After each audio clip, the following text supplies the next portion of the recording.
Hi, good morning. അപ്പോൾ നമ്മുടെ ഇന്നത്തെ റെസിപ്പി ബ്രേക്ക്ഫാസ്റ്റിന്റെ കൂടെ കഴിക്കാൻ പറ്റിയ നല്ലൊരു സൈഡ് ഡിഷ് ആണ്. ബ്രേക്ക്ഫാസ്റ്റിന്റെ കൂടെ മാത്രമല്ല നമുക്ക് ഡിന്നറിന് ചപ്പാത്തിയുടെ കൂടെ കഴിക്കാൻ പറ്റിയ നല്ലൊരു സൈഡ് ഡിഷ് ആണ്. ഇത് ചപ്പാത്തി, പൂരി, ഇടിയപ്പം, പുട്ട്, അപ്പം, അതുപോലെ ബ്രെഡ് എല്ലാത്തിന്റെയും കൂടെ കഴിക്കാൻ പറ്റിയ നല്ലൊരു ഗ്രീൻ പീസ് കറിയാണ്. അപ്പോൾ നിങ്ങൾ ഇതുപോലെ ഗ്രീൻ പീസ് കറി ഉണ്ടാക്കി നോക്കിയിട്ടില്ലെങ്കിൽ ഉറപ്പായിട്ടും ഗ്രീൻ പീസ് കറി ഇതുപോലെ തയ്യാറാക്കി നോക്കൂ. കുക്കറിൽ വേറെ പാത്രങ്ങളൊന്നും ഉപയോഗിക്കാതെ ഒരു കുക്കർ മാത്രം ഉപയോഗിച്ചിട്ട് നമുക്ക് ഗ്രീൻ പീസ് കറി തയ്യാറാക്കാം. ഒരുപാട് പാത്രങ്ങളൊന്നും കഴുകണ്ട. അപ്പോൾ നമുക്ക് എങ്ങനെയാണ് നമ്മുടെ ഈ ഒരു ഗ്രീൻ പീസ് കറി തയ്യാറാക്കുന്നത് നോക്കാം.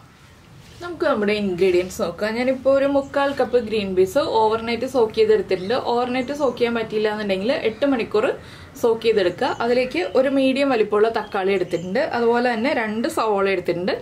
പിന്നെ എടുത്തിരിക്കുന്നത് 2 പച്ചമുളക്, 1 പീസ് ഇഞ്ചി, 4 അല്ലി വെളുത്തുള്ളി, പിന്നെ ഒരു 20-25 ഉള്ളി എടുത്തിട്ടുണ്ട് കേട്ടോ. ഇതിൽ ഉള്ളിയും കൂടി ചേർക്കുമ്പോഴാണ് നമ്മുടെ കറിക്ക് കൂടുതൽ ടേസ്റ്റ് ഉണ്ടാവുക.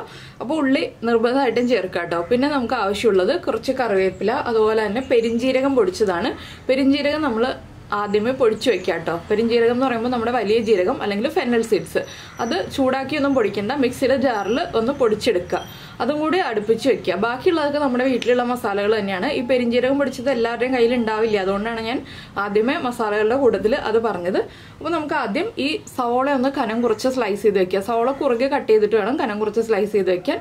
ഉള്ളി ഒന്ന് 2 ആയിട്ട് കട്ട് ചെയ്ത് വെക്കുക. വലിയ ഉള്ളിയാണെങ്കിൽ 4 ആയിട്ട് കട്ട് ചെയ്യുക, ചെറിയ ഉള്ളിയാണെങ്കിൽ 2 ആയിട്ട് കട്ട് ചെയ്യുക. ഇഞ്ചി ഒന്ന് ചതച്ചും വെക്കുക. വെളുത്തുള്ളി നമുക്ക് വറവിടാനാണ് വേണ്ടത്. പച്ചമുളക് നമുക്ക് ഇഷ്ടമുള്ള പോലെ കട്ട് ചെയ്ത് ചേർക്കാം. ചെറുതായിട്ട് കട്ട് ചെയ്യേണ്ട, വലുതായിട്ട് തന്നെ കട്ട് ചെയ്ത് ചേർക്കാം. തക്കാളിയും ചെറുതായിട്ട് കട്ട് ചെയ്തെടുക്കുക. അപ്പോൾ ഇത്രയും ചെയ്തിട്ട് നമുക്ക് ബാക്കിയുള്ള കാര്യങ്ങൾ കാണാം. അപ്പോൾ നമ്മുടെ കട്ടിംഗ് ഒക്കെ കഴിഞ്ഞിട്ടുണ്ട്. ഇതാ നമ്മൾ തക്കാളി ഇതുപോലെ ചെറിയ പീസുകളായിട്ടാണ് കേട്ടോ കട്ട് ചെയ്തിട്ടുള്ളത്. ചെറിയ ക്യൂബ്സ് ആയിട്ട് നമുക്ക് വേഗം വഴറ്റിയെടുക്കാനാണ് നമ്മൾ ചെറുതായിട്ട് കട്ട് ചെയ്തിട്ടുള്ളത്. അതുപോലെ തന്നെ ഉള്ളി, വലിയ ഉള്ളി വന്നതൊക്കെ 2 ആയിട്ട് കട്ട് ചെയ്തെടുത്തു. ചെറിയ ഉള്ളിയൊക്കെ അതുപോലെ തന്നെ ചേർത്തിട്ടുണ്ട്. പിന്നെ സവോള നീളത്തിൽ കട്ട് ചെയ്തിട്ട് അതൊന്ന് കുറുകെ കട്ട് ചെയ്തെടുത്തു. പിന്നെ ഇഞ്ചി ഒന്ന് ചതച്ചെടുത്തു. പച്ചമുളക് ഒന്നും ചെയ്തിട്ടില്ല. പച്ചമുളക് ഞാൻ 2 ആയിട്ട് ഒടിച്ചിട്ട് ചേർക്കാണ് ചെയ്യുന്നത്. പിന്നെ നമ്മുടെ ഒരു 4-5 ഉള്ളിയും അതുപോലെ തന്നെ നമ്മൾ എടുത്ത് വെച്ചിരുന്ന 4 അല്ലി വെളുത്തുള്ളിയും റൗണ്ടിൽ കട്ട് ചെയ്ത് വെച്ചിട്ടുണ്ട്. അത് വറവിടാനാണ് ഞാൻ എടുക്കുന്നത്. നിങ്ങൾക്ക് വേണമെന്നുണ്ടെങ്കിൽ ഇഞ്ചിയുടെ കൂടെ ചതച്ച് ചേർക്കാം വെളുത്തുള്ളി, ഇല്ലാന്നുണ്ടെങ്കിൽ വറവിട്ട് ചേർത്താലും മതി. അപ്പോൾ നമുക്ക് ഇനി ഒരു കുക്കർ ചൂടാക്കിയിട്ട് നമ്മുടെ കറി ഉണ്ടാക്കാൻ തുടങ്ങാം.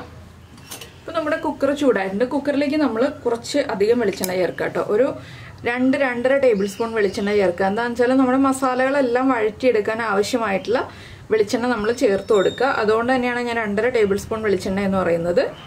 അപ്പോൾ എല്ലാ കറികളിലും നമ്മൾ ഒരുപാട് വെളിച്ചെണ്ണ ചേർക്കാറില്ല. ചില കറികളിൽ നമ്മൾ കൂടുതൽ വെളിച്ചെണ്ണ ചേർക്കാറുള്ളൂ. അപ്പോൾ നമ്മുടെ വെളിച്ചെണ്ണ ചൂടാകുമ്പോൾ നമുക്കിതിലേക്ക് ഒരു 3-4 ഗ്രാമ്പു, അതുപോലെ തന്നെ ഒരു ചെറിയ പീസ് പട്ട, 1 ഏലക്ക, ഇത്രയും ചേർത്ത് കൊടുക്കാം. ഇതൊന്ന് ചൂടായി വരട്ടെ. ഇതൊന്ന് ചൂടായി വരുന്നത് വരെ ഒന്ന് ഇളക്കി കൊടുക്കുക. ആ ഗ്രാമ്പൂവിൻ്റെയും പട്ടയുടെയും ഫ്ലേവറൊക്കെ നമ്മുടെ എണ്ണയിലേക്ക് ഒന്ന് പിടിച്ചു വരണം. കുറച്ച് ഗ്യാപ്പിൽ നിൽക്കുക കേട്ടോ. എന്താണെന്ന് വെച്ചിട്ടുണ്ടെങ്കിൽ ഗ്രാമ്പൂ പൊട്ടിത്തെറിക്കും. ഇനി ഇതിലേക്ക് നമ്മൾ ചതച്ച് വെച്ചിരിക്കുന്ന ഇഞ്ചി ചേർത്ത് കൊടുക്കാം. ആ ഇഞ്ചി ഒന്ന് കുക്കായി തുടങ്ങുമ്പോൾ നമ്മുടെ ഉള്ളിയും സവോളയും ചേർത്ത് കൊടുക്കാം നമുക്ക്.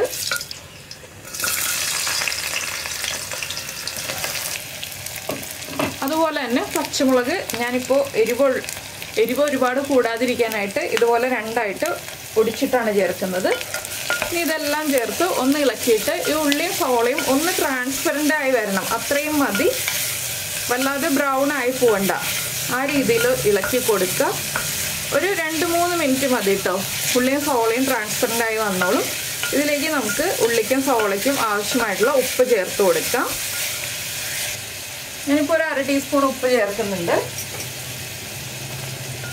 ഈ ഉപ്പും കൂടി ചേർത്ത് നന്നായിട്ട് ഇളക്കി കൊടുക്കുക കേട്ടോ. ഒരു 3 മിനിറ്റ് ഇളക്കി കൊടുത്തിട്ടുണ്ടെങ്കിൽ നമ്മുടെ ഉള്ളിയും സവോളയും ട്രാൻസ്പെറൻ്റ് ആയി വരും. ഈ സമയത്ത് തന്നെ കുറച്ച് കറിവേപ്പില, വളരെ കുറച്ച് കറിവേപ്പിലയെ ഞാനിപ്പോൾ ചേർക്കുന്നുള്ളൂ. ബാക്കി നമ്മൾ വറവിടുമ്പോഴാണ് ചേർക്കുന്നത്. ഇതെല്ലാം റെഡിയാക്കി കഴിഞ്ഞിട്ടുണ്ടെങ്കിൽ നമ്മുടെ കുക്കർ അവിടെ ഇരുന്ന വിസിൽ വന്നോളും. നമുക്ക് ബാക്കിയുള്ള ജോലികൾ ചെയ്യാം. അപ്പോൾ കറി റെഡിയായി വന്നോളും. പിന്നെ ഇതിലേക്ക് നിങ്ങൾക്ക് 2 ഓപ്ഷൻ ഉണ്ട് കേട്ടോ. തേങ്ങാപ്പാൽ ചേർക്കാം, അതുപോലെ തന്നെ നമ്മുടെ പശുവിൻ പാല് ചേർക്കാം. 2 പാല് വേണമെങ്കിലും ചേർക്കാം. പിന്നെ നമ്മുടെ അതിൽ നമ്മുടെ പാൽപ്പൊടിയാണ് ഉള്ളതെന്നുണ്ടെങ്കിൽ പാൽപ്പൊടി ആണെങ്കിലും ചേർത്ത് കൊടുക്കാം. അപ്പോൾ 3 പാല് ചേർത്ത് കൊടുക്കാം. ആ പാലും കൂടി ചേർത്താലാണ് കറി പെർഫെക്റ്റ് ആവുക. അപ്പോൾ എപ്പോഴും നമ്മൾ തേങ്ങാപ്പാൽ ചേർക്കുമ്പോൾ കമൻസ് വരാറുണ്ട് പശുവിൻ പാല് ചേർത്താലും മതിയോ എന്നുള്ളത്. അപ്പോൾ ഈ ഒരു കറിയിൽ പശുവിൻ പാല് ചേർത്താലും കുഴപ്പമൊന്നുമില്ല, കറക്റ്റ് ടേസ്റ്റ് തന്നെ നമുക്ക് കിട്ടും. ഏത് പാലാണെങ്കിലും ചേർത്ത് കൊടുക്കാം കേട്ടോ. ഒരുപാട് പാലൊന്നും വേണ്ട. ഒരു 2-2.5 ടേബിൾ സ്പൂൺ അല്ലെങ്കിൽ 1/4 കപ്പ് പാല് ചേർത്താൽ മതി. അപ്പോഴാണ് കറക്റ്റായിട്ട് ആ ടേസ്റ്റ് കിട്ടുക. ഇത് ഒരുപാട് വഴറ്റുണ്ടെന്ന് പറയുന്നതിൻ്റെ കാര്യം എന്താണെന്ന് വെച്ചാൽ നമുക്ക് എല്ലാം വേവിച്ചെടുക്കാനുള്ള കാര്യങ്ങളാണല്ലോ. നമ്മുടെ ഗ്രീൻ പീസിൻ്റെ കൂടെ എല്ലാ കാര്യങ്ങളും ചേർന്ന് വേവുമ്പോൾ മസാലയൊക്കെ കറക്റ്റായിട്ട് കുക്കായിട്ടുണ്ടാകുന്നുണ്ട്. സവാളയൊക്കെ കറക്റ്റായിട്ട് കുക്കായി ഗ്രേവിയൊക്കെ തിക്കായി കിട്ടും. അതുകൊണ്ടാണ് നമ്മൾ കുറേ വഴറ്റി ബ്രൗൺ ആക്കി എടുക്കേണ്ട എന്ന് പറയുന്നത്. ഇപ്പോൾ നമ്മുടെ സവാളയൊക്കെ ട്രാൻസ്പെറൻ്റ് ആയി തുടങ്ങുന്നുണ്ട്. ഇനി നമുക്കിതിലേക്ക് പൊടികൾ ചേർത്ത് കഴിഞ്ഞിട്ട് നമ്മുടെ തക്കാളിയൊക്കെ ചേർത്ത് കൊടുക്കാം. ഫ്ലെയിം കുറച്ച് വയ്ക്കുക. ആദ്യം ചേർക്കുന്നത് 1/2 ടീസ്പൂൺ മഞ്ഞൾപ്പൊടി, അതുപോലെ തന്നെ 2.5 ടീസ്പൂൺ മല്ലിപ്പൊടി. പിന്നെ നമ്മൾ ചേർക്കുന്നത് നമ്മുടെ മുളക് പൊടിയാണ്. ഞാൻ എരിവുള്ള മുളക് പൊടിയാണ് ചേർക്കുന്നത്. 2 പച്ചമുളക് ചേർത്തിട്ടുണ്ടല്ലോ, അതുകൊണ്ട് 1 ടീസ്പൂണും 1/4 ടീസ്പൂണും മൊത്തം 1.25 ടീസ്പൂണാണ് എരിവുള്ള മുളക് പൊടി ചേർക്കുന്നത്. നിങ്ങൾ കാശ്മീരി ചില്ലി പൗഡറാണ് ചേർക്കുന്നതെങ്കിൽ 2 ടീസ്പൂൺ ചേർത്തോളൂ കേട്ടോ. എരിവ് അധികം ഉണ്ടാവില്ലല്ലോ, കളറല്ലേ ഉണ്ടാവുള്ളൂ. ഇനിയിപ്പോൾ ഇതൊന്ന് നന്നായിട്ട് ഇളക്കി കൊടുക്കുക. ലോ ഫ്ലെയിമിലാണ്. ഇതിൻ്റെ കൂടെ തന്നെയാണ് നമ്മൾ നേരത്തെ പറഞ്ഞില്ലേ പെരിഞ്ജീരകം പൊടിച്ചത് ചേർക്കാന്നുള്ളത്. 1/2 ടീസ്പൂണാണ് ഞാനിപ്പോൾ പെരിഞ്ജീരകം പൊടിച്ചത് ചേർക്കുന്നത്. അതിനുശേഷം നമുക്ക് വീണ്ടും പെരിഞ്ജീരകം പൊടിച്ചത് ചേർക്കണം. പിന്നെ ഒരു 1/2 ടീസ്പൂൺ ഗരം മസാലപ്പൊടിയും ചേർത്ത് കൊടുക്കുന്നുണ്ട്. ഇത്രയും ചേർത്ത് നന്നായിട്ട് ഇളക്കി ഈ പൊടികളുടെ ആ ഒരു റോ ടേസ്റ്റ് മാറി വരുന്നത് വരെ ഒന്ന് ഇളക്കി കൊടുക്കുക. ഒരു മിനിറ്റ് ഒന്ന് ഇളക്കി കൊടുത്തിട്ടുണ്ടെങ്കിൽ നമ്മുടെ പൊടികൾ കുക്കായി കിട്ടും. അപ്പോൾ ഈ സമയത്ത് എണ്ണ ഉണ്ടാവണം കേട്ടോ. എണ്ണ കറക്റ്റായിട്ടില്ല എന്നുണ്ടെങ്കിൽ പൊടികൾ കുക്കായി കിട്ടാൻ ബുദ്ധിമുട്ടാണ്. പൊടികളൊന്ന് കുക്കായി തുടങ്ങുമ്പോൾ നമുക്കിതിലേക്ക് തക്കാളി ചേർത്ത് നന്നായിട്ട് വഴറ്റിയെടുക്കണം. തക്കാളി ചേർത്ത് കഴിയുമ്പോൾ നന്നായിട്ട് വഴറ്റണം. പിന്നെ ഞാൻ ഇതിലൊരു ഇമ്പോർട്ടൻ്റ് ആയിട്ടുള്ള ഇൻഗ്രീഡിയൻറ്റ് പറയാൻ വിട്ടുപോയിട്ടോ. നിങ്ങളുടെ കയ്യിലുണ്ടെങ്കിൽ ചേർത്ത് കൊടുക്കുക. ചേർത്ത് കൊടുക്കുമ്പോൾ ടേസ്റ്റാണ് നമ്മുടെ മല്ലിയില. അപ്പോൾ മല്ലിയില ഉണ്ടെങ്കിൽ നിങ്ങൾ ഉറപ്പായിട്ടും ചേർത്ത് കൊടുത്തോളൂ. ഇപ്പോഴല്ല കേട്ടോ, ലാസ്റ്റാണ് ചേർക്കേണ്ടത്. ഞാനപ്പോൾ ഇടയ്ക്ക് പറഞ്ഞു എന്നേ ഉള്ളൂ, ഞാൻ ഇൻഗ്രീഡിയൻസിൽ പറയാൻ വിട്ടുപോയിരുന്നു. പിന്നെ തക്കാളിയും കൂടി ചേർത്ത് ഒരു 2 മിനിറ്റ് നന്നായിട്ട് ഇളക്കി വഴറ്റിയെടുക്കുക. തക്കാളി ഒന്ന് കുക്കായി വരട്ടെ, അതുവരെ നമ്മൾ ഇളക്കി കൊടുത്തുകൊണ്ടിരിക്കുക. ഇപ്പോൾ കണ്ടോ നമ്മുടെ തക്കാളിയൊക്കെ നന്നായിട്ട് വഴന്ന് കുക്കായി വന്നിട്ടുണ്ട്. ഇനി നമുക്കിതിലേക്ക് നമ്മുടെ ഗ്രീൻ പീസ് ചേർത്ത് കൊടുക്കാം.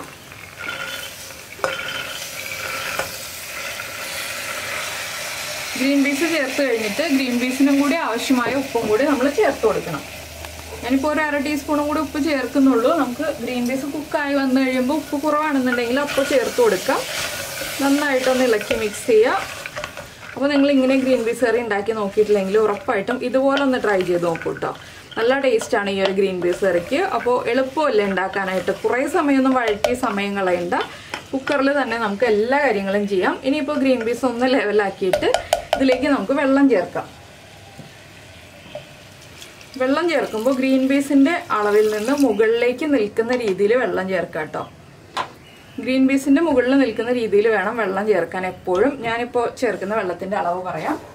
പിന്നെ നമ്മുടെ കയ്യിലുള്ള കുക്കറിൻ്റെ വലിപ്പം അനുസരിച്ച് വെള്ളത്തിൻ്റെ അളവിൽ വ്യത്യാസം വരും. എന്താണെന്ന് വെച്ചാൽ എൻ്റെ കയ്യിലിപ്പോൾ നീളത്തിലുള്ള ചെറിയ കുക്കറാണല്ലോ, അപ്പോൾ ഇതിൽ ഞാൻ 2 കപ്പ് വെള്ളമാണ് ചേർത്തിട്ടുള്ളത്. നിങ്ങളുടെ കയ്യിൽ പരന്ന കുക്കറാണെന്നുണ്ടെങ്കിൽ കുറച്ചുകൂടി വെള്ളത്തിൻ്റെ അളവിൽ വ്യത്യാസം വരും. ഇനിയിപ്പോൾ ഈ കുക്കറിൽ ഗ്രീൻ പീസ് ചെറിയ ബർണറിൽ 2 വിസിൽ വരുമ്പോൾ കറക്റ്റായിട്ട് എനിക്ക് കുക്കായി കിട്ടും.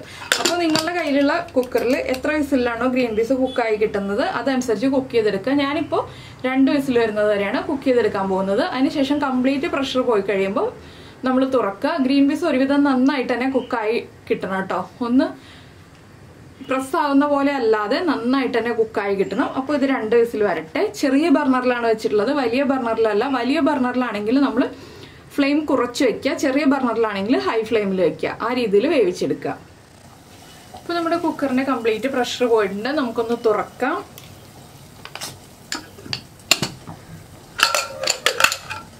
ഇതാ നമ്മുടെ ഗ്രീൻ പീസ് കറി റെഡി ആയി വന്നിട്ടുണ്ട്. ഇനി നമുക്ക് ഇതിലേക്ക് വേണ്ട ബാക്കി കാര്യങ്ങൾ ചേർത്ത് കൊടുക്കാം.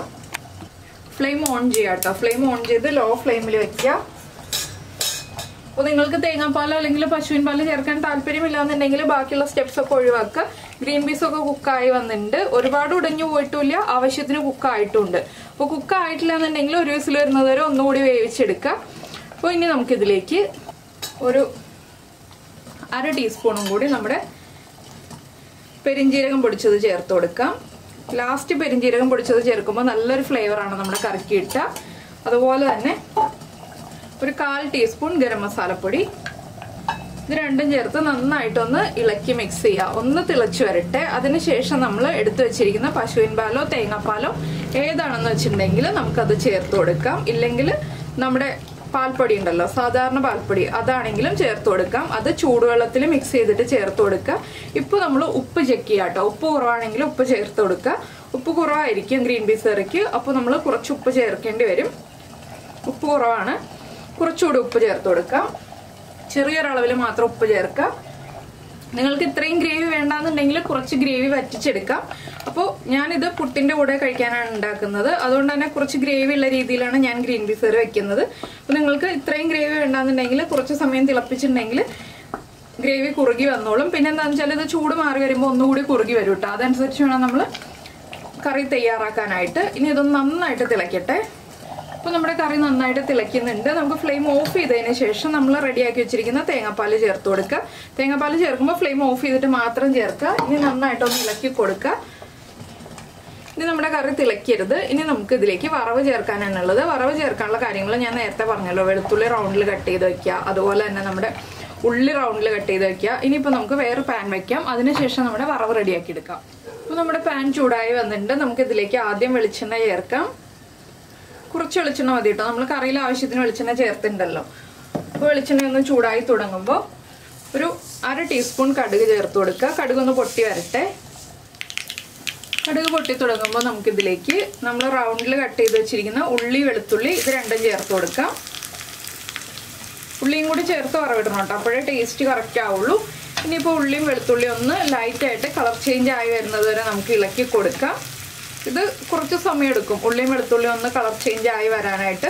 എന്താണെന്ന് വെച്ചാൽ നമ്മൾ കുറച്ച് വെളിച്ചെണ്ണയല്ലേ ചേർത്തിട്ടുള്ളൂ. കുറേ വെളിച്ചെണ്ണ ഉണ്ടെങ്കിൽ വേഗം തന്നെ കളർ ചേഞ്ച് ആയി വരും.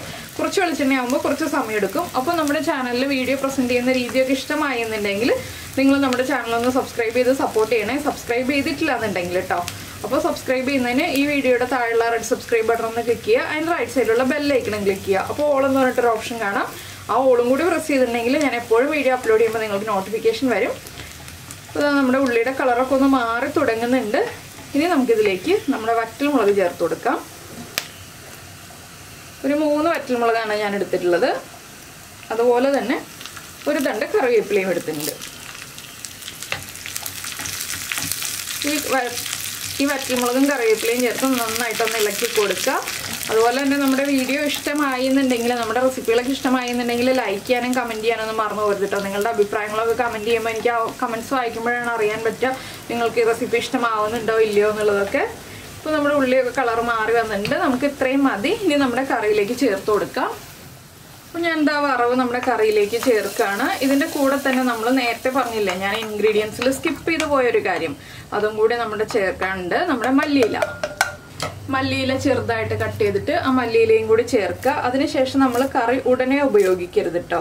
എന്താണെന്ന് വെച്ചാൽ ഈ ഒരു കറിയിലേക്ക് മല്ലിയിലയുടെ ഫ്ലേവറും ആ വറവിൻ്റെ ഫ്ലേവറും ഒക്കെ പിടിച്ചു വരാനായിട്ട് ഒരു 10 മിനിറ്റ് ഒന്ന് അടച്ചു വയ്ക്കുക. അതിനുശേഷം ചൂടൊന്ന് കുറഞ്ഞു വരുമ്പോൾ നമുക്ക് ഈ കറി ഉപയോഗിക്കാം. ഇത്രയേ ഉള്ളൂ നമ്മുടെ ഗ്രീൻ പീസ് കറിയുടെ പരിപാടി. അപ്പോൾ നിങ്ങൾക്ക് എല്ലാവർക്കും ഈ റെസിപ്പി ഇഷ്ടമായി ഉണ്ടാവുമെന്ന് വിചാരിക്കുന്നു. നമുക്ക് നമ്മുടെ അടുത്ത റെസിപ്പിയുമായിട്ട് വീണ്ടും കാണാം.